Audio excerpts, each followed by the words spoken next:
Hello, guys. I hope you're good. I hope you're fantastic. Stay blessed out there, ladies and gentlemen. Let's dive into the word of the Lord, guys, and into the Bible. All right, Job chapter number 1. Now, guys, I'm not going to read a lot of things here because I don't want this video to be long. I want to just bring things to you, something very strong here. I'm going to have this video as part 1, and also I'm going to make part 2, which is going to be the conclusion of what I want to bring to you, ladies and gentlemen. Now, in Job chapter number 1, I also think chapter number 2 and 3, this is where Job was he was an upright man. He was a good man. God actually loved him in a way, okay? So because he loved God and he was upright, he was good, he was perfect, as God says, okay? He was perfect, and also he feared God, okay? Now, there is a point here that I want to bring, guys, to you. Now, in Job chapter number 1, verse number 6, okay, this is where I'm going just to paraphrase things here, guys. You can read the whole chapter and stuff like that. In verse number 6, it says that there was a day when the sons of God came to present themselves before the Lord, and Satan came also among them. And the Lord said unto Satan, Then whence cometh thou? Then Satan answered the Lord and said, From going to and fro in the earth, and from walking up and down in it. Now, these are the sons of God, all right? They are coming before God. I would believe that these sons, it talks about the sons that are on earth.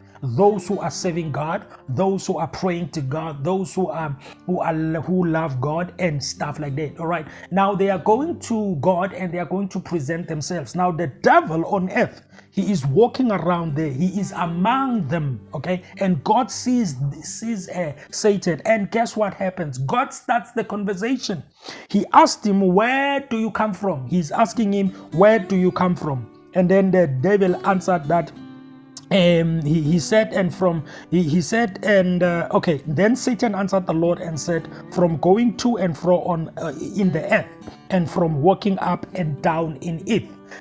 Also, he was on earth walking around, all right, going up and down and doing whatever that he was planning to do. I guess he was looking for somebody he might devour. You remember what the Bible says, that the enemy is out there, okay, like a roaring lion looking for someone he may devour. I guess that what he was doing. Now the important thing here is verse number 8, all right, verse number 8 and 9, all right.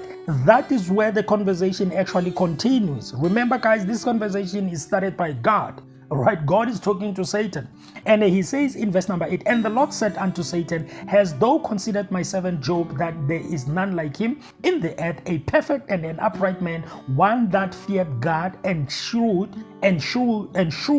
evil? All right, now he's asking the devil, Have you seen Job? Job, who is upright, who is good, who is awesome, great, feared God and all of that. Have you seen him? Have you noticed him? And Satan answered him. And Satan answered the Lord and said, Doth Job fear God for naught? Hast thou made, verse 10, hast not thou made an hedge around about him and about his house and about all that he had on every side? Thou hast blessed the work of his hands, and his substance is increased in the earth. All right. In verse 9 and 10, this is where the devil is responding to God. He's saying, the reason why this guy serves you like this, the reason why Job is like that, it is because of you have blessed him. It is because of you have put a hedge around him. In other words, you have protected him. In other words, everything that he has, his belongings, his riches, his life, his body, his soul, his whatever, you have protected him. All right. He says the reason why he is serving you like that, it is because of you have protected him. All right. In other words, there is nothing that Job doesn't have. So why wouldn't he be worshiping you? All right. Can he fear you, or can he serve you, continue serving you even without anything? All right. That's what Satan is bringing forth here.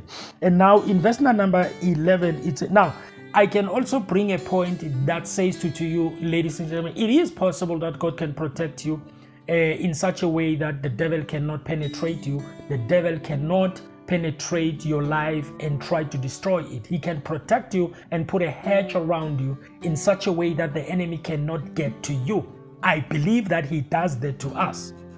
Okay, now in verse number 12 it says, but put forth thy hand now and touch all that he had, and he will cast thee to thy face. And the Lord said unto Satan, behold, all that he had is in thy power, only upon himself put not forth thy hand. So Satan went forth from the presence of the Lord. Now this is where God is actually responding again. He says, well, you can touch anything that you want to touch. I'm giving you power. In other words, the devil didn't have power to attack Job because Job was upright. He was a good man. He was a perfect man. He didn't have any powers, all right? He didn't have any powers to attack Job or to touch anything about Job, all right? Now God is giving him the power. He's giving him the right. He's allowing him to attack Job, but the way he does it, he says you can attack him, you can touch anything you want to touch, but don't touch his soul.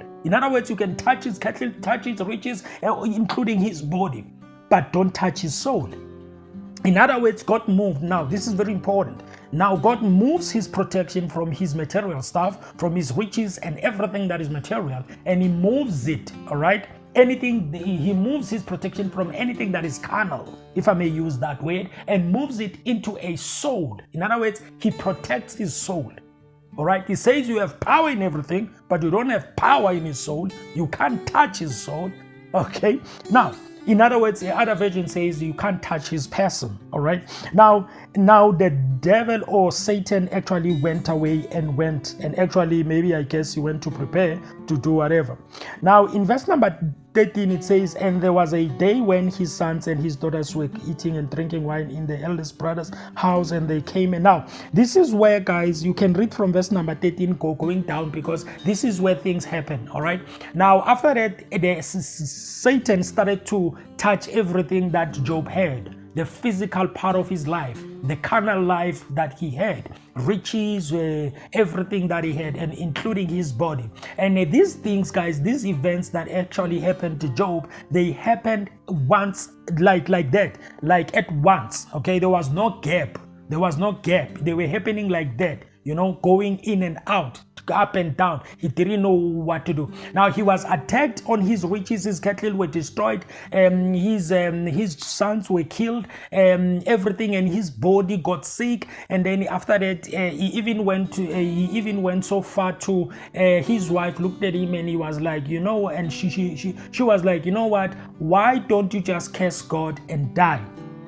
All right, and if you read verse number 5, you will find out that there was a time where Job was giving sacrifice to God for his sons, because his sons were sinning and they were cursing God in their hearts. Now in verse number 11, you find out that the enemy, the reason why he wants to attack Job, because he wants Job to end up cursing God. That is why, ladies and gentlemen, that anytime the enemy tries to attack you, he is not actually trying to attack you as you per se, but the aim or the final target that he wants to get to, it is to upset God, it is to make God, or to prove to God that he can make the people that serve him to curse him at the end, or make the people that serve him to end up cursing God. That's his aim. There is nothing that he wants to do.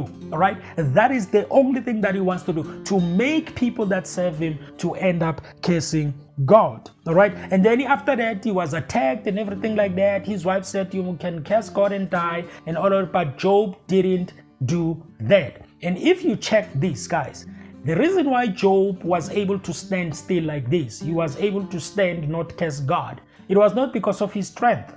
It was not because of his power, but it was because of God's power, God's grace. All right?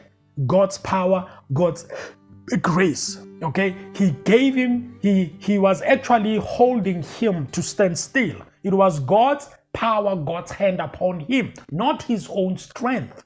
All right, not his own strength, ladies and gentlemen. I always say that we can think and think whatever that we want to think, but the strength that we have, if you are able to wake up in the morning, do things and all of that, you've got energy, it is because of God's grace. Now, he is protected by God, and he is protected on his soul. His soul cannot be touched. In other words, he must live. He can go through whatever he goes through.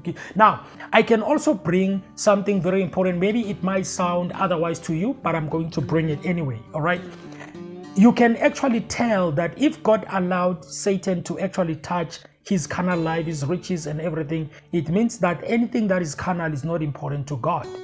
That is why everything that we are seeing here on earth is temporary. It is just for nothing. All right. So it is not important. That is why Satan was allowed to touch anything that was carnal. And the devil thought that he was going to win. He was never going to win, because these things that are carnal, that's why the Bible says we must not focus on things that are temporary, but let's focus on things that are in heaven, things that are permanent, things that are eternal. All right.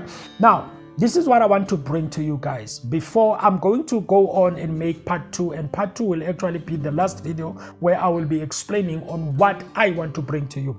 Now, if you check this, the conversation between God and Satan, Job didn't know about it. He was never told about it. There was no angel that told him about that conversation, that this is going to happen. In other words, he was never given heads up about it. All right, he was never given heads up. He had nothing to do with it. Actually, that is why I want to put this video a title that says the battle is not with us, but the battle is with the enemy, is with Satan. Or I can say the battle, it is between God and Satan. That is why when this conversation took place, Job didn't know anything. He was never told, ladies and gentlemen. He was never told about this. He was never told. And I believe that the reason why he was never told, it was because of God wanted to protect Job by himself. He didn't want Job to use his strength. He didn't want Job to think that he can do it alone, can do it with his strength, because he has been working with God. Working with God, he knows what to do. That is why he was never told, because God didn't want his pride here. He didn't want his interference. He was the one. That is why I'm saying the battle was between God and Satan. So he was never involved in a conversation. He was added into this thing so that God actually shows the devil that Job can hold on, because God will protect him. All right. Now, Job never had anything to do. He didn't know anything about it, ladies and gentlemen. Okay, that is part 1. Part 2, I'm going to show you another story where I am showing you guys almost the similar story, and I will show you why I am saying that the battle is not. It is between God and Satan. It is. We actually, when the devil attacks us, he is not actually attacking us. He's attacking us with the aim of getting to God, with the aim of making to upset God and things like that. All right. Thank you guys. And we will go to part 2, and then you will see what I want to bring to you. God bless you, ladies and gentlemen, and you have a good day.